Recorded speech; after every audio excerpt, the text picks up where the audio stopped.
Hello, welcome back to our little world of marketing here. Today we are going to finish up talking about what we had started last time. Last time we had been looking at what marketing is in a pretty broad perspective.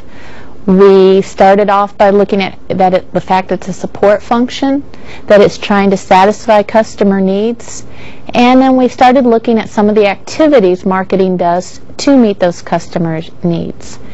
Well, today we're going to go off on a little different tangent with that, and we're going to say, how did we get to this point?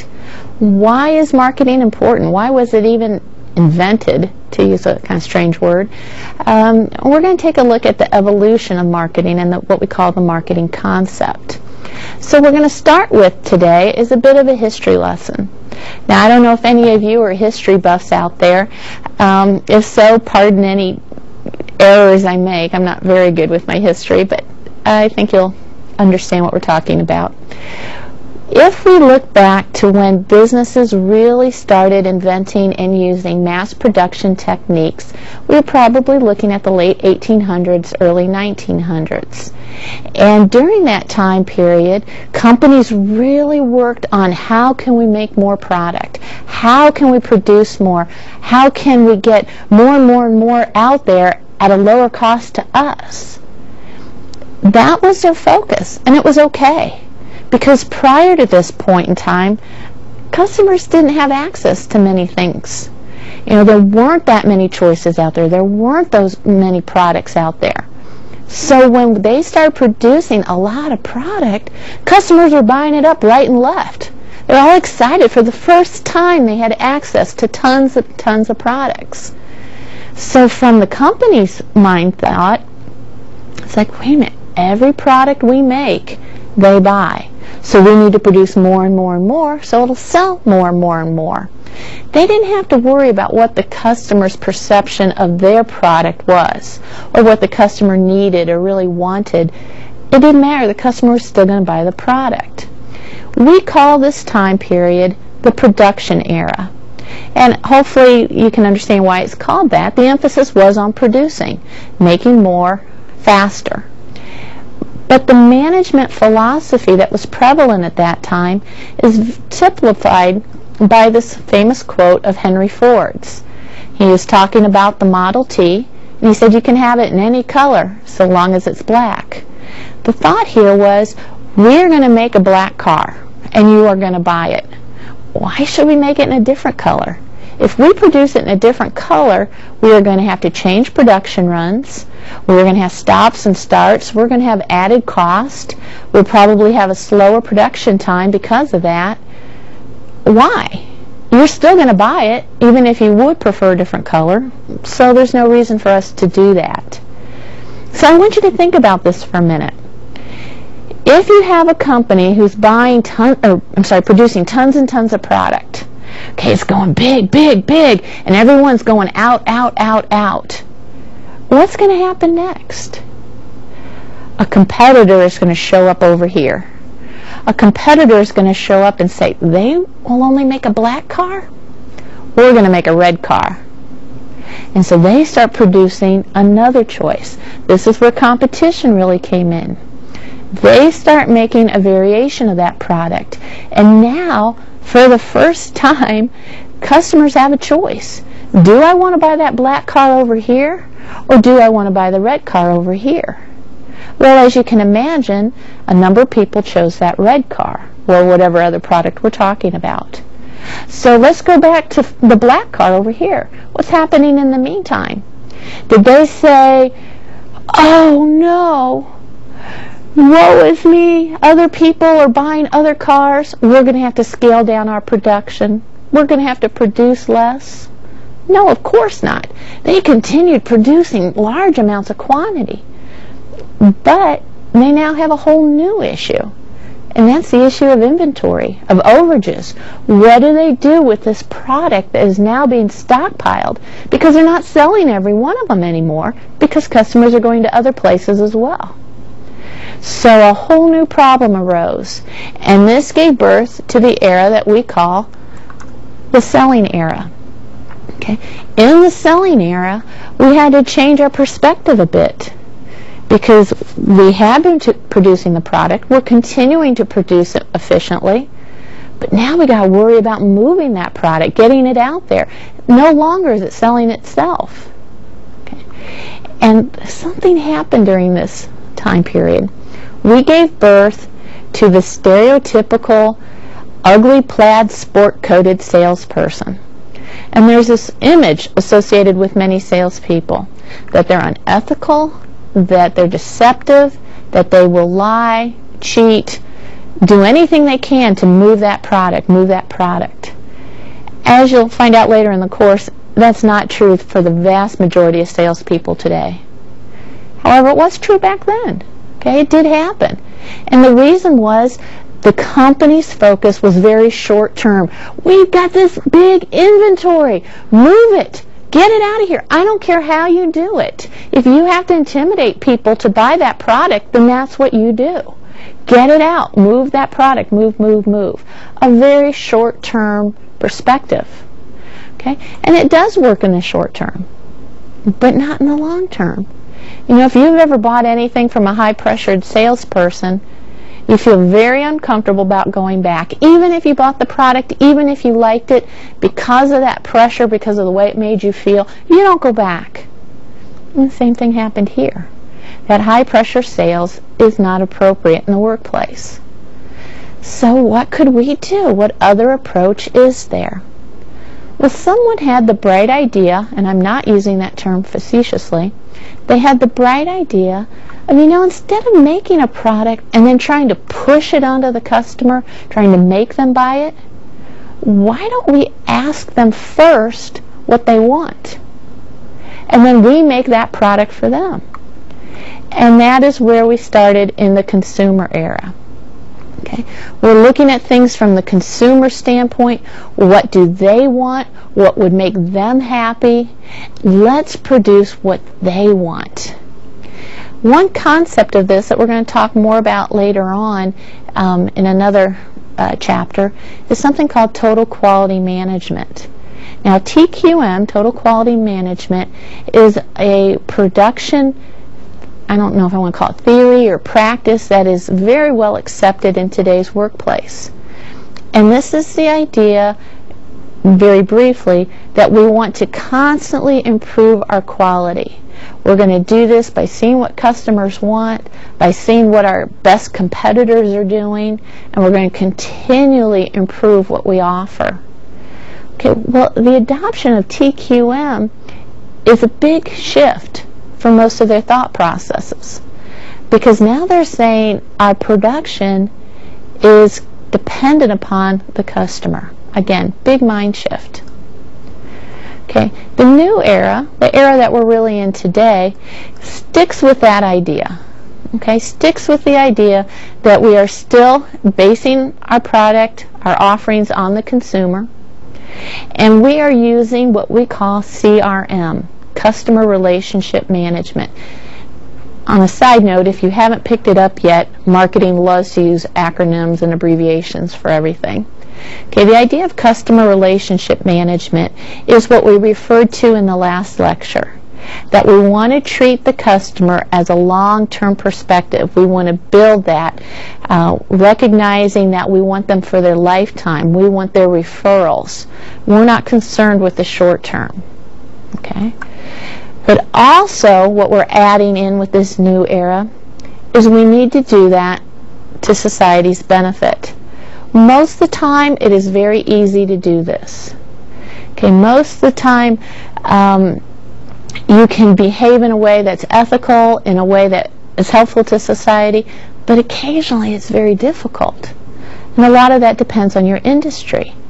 Some industries that have a built-in problem with keeping their customers happy in the long run versus keeping society happy are tobacco industry, alcohol industry, some drug manufacturers, gun manufacturers.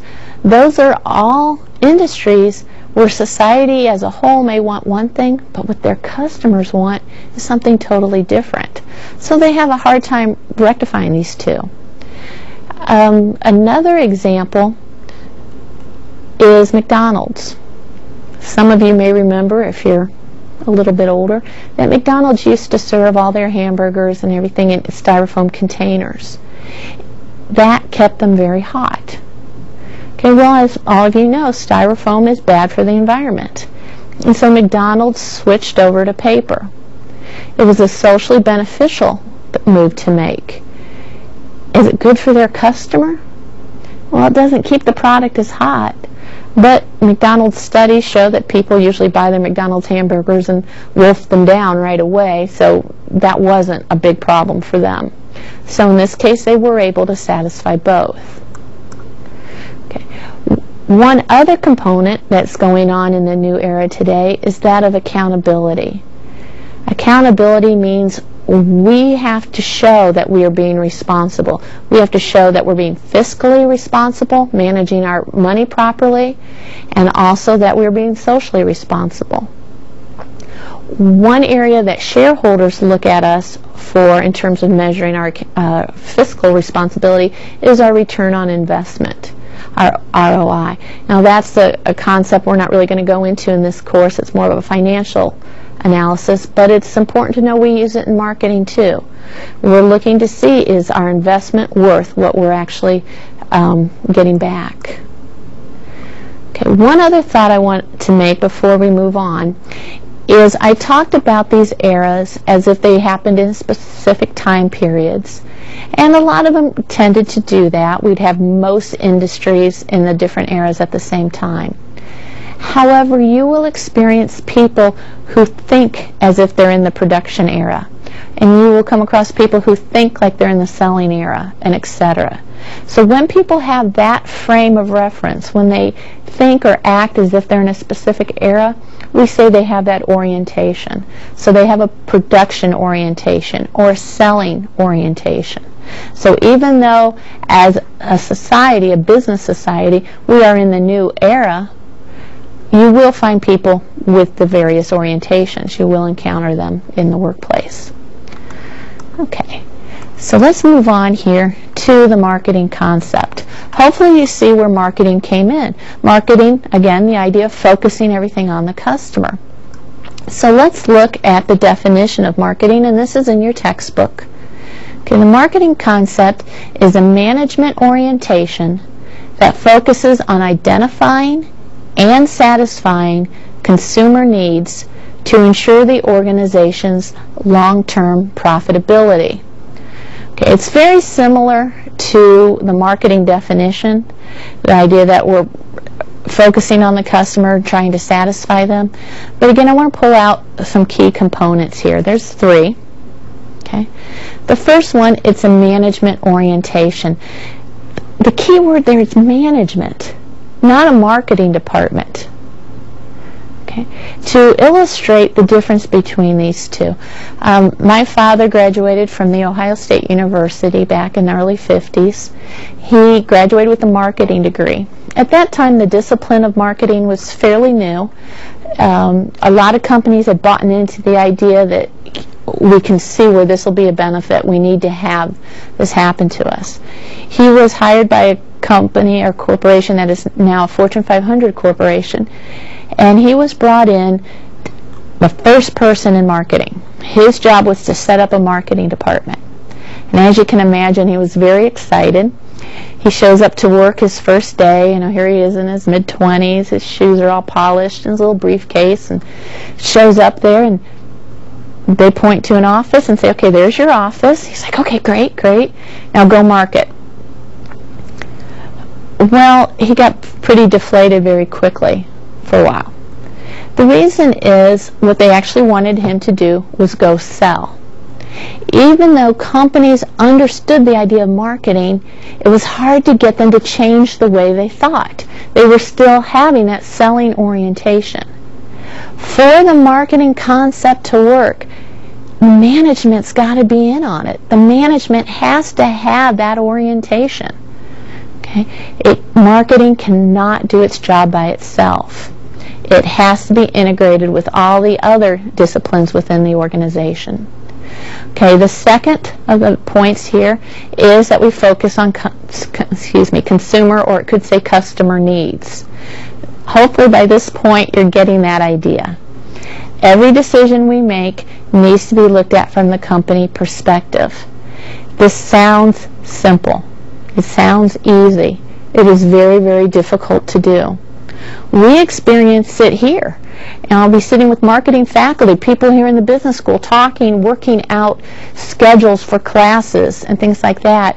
And we'll start saying, okay, we should offer this class here and this class here. Oh, wait a minute, I can't teach at that point, so let's move it here. And at some point, one of us has to say, wait a minute, back up, wait a minute. When do our students need it? Do we have a night class offered in it for the night students? Are they going to be able to take it and finish their program on time? And we've got to step back and look at it from their standpoint. That should be our first approach. But by human nature, it isn't. Human nature, we tend to focus on what we want to do and what we want to achieve. And many times this is why businesses fail, too. People start a new business saying, I'm good at this, I love this, I want to buy this product, I'm going to make it. Did they do any research? Do they know if the world out there wants to buy it? Many times the answer is no. Okay, the third point about the marketing concept is we need to focus on long-term profitability or another organizational goal if that's appropriate. So the whole organization is working together to satisfy the customer and achieve a profit. Okay, now I have up there that it could be another organizational goal as well. For example, if you were working for a not-for-profit organization, your goal would not be profitability. Your goal may be to reach a certain number of people or to start getting into a new area of services. Okay, it doesn't matter what the goal is, it's just that the most common goal is profitability. Okay, so again, total company, focusing on the customer, in order to achieve long-term profitability. Okay, so let's try and summarize the points we've made here today. Okay, marketing has evolved into the customer-focused discipline it is today. It has not always been that way. Okay. In fact, for most of history, it was quite the opposite. It was focused on business and what they wanted to do and what was easiest for them to provide. So this is, again, a different way of thinking, looking at it from the customer standpoint. Secondly, within the workplace, there is a variety of orientations, approaches towards achieving a successful business. This is what I was talking about earlier when I stated that people are going to have different thoughts, and we need to be prepared for that. I worked for an organization. I went in with the marketing orientation, and my boss had a very much of a sales orientation. I was selling a product. We had excess inventory in this particular product, and he said, I want you to go to a certain customer of mine. I want you to go to them and convince them that they want this product. I said, I've talked to them about it. I've tried to demo it with them and everything. They just really don't want that product. However, they are interested in some other things. He says, great, follow up with those, but convince them they need that product. So they don't want it. Convince them, show them our study, show them how much people like it. Well, this is trying to, again, to indicate to you that people in the world today, in the business world, are going to come from different orientations. And many times it's hard to talk to them because of that. You're talking apples to oranges. Okay, and the final point, for marketing to be effective, it takes a whole organization to work in an integrated fashion. If you are manufacturing a product, you should not manufacture that product until marketing has given you the information from the research.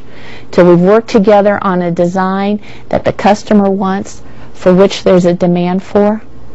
We need to work with the financing and accounting people to make sure that we're using funds effectively. Nobody spends money better than marketing people. We spend tons of money. But, as we talked about in the new era here, we are held accountable for that. So all that money we spend better go towards achieving our goals. Okay. I hope you have a great day. We'll see you next time.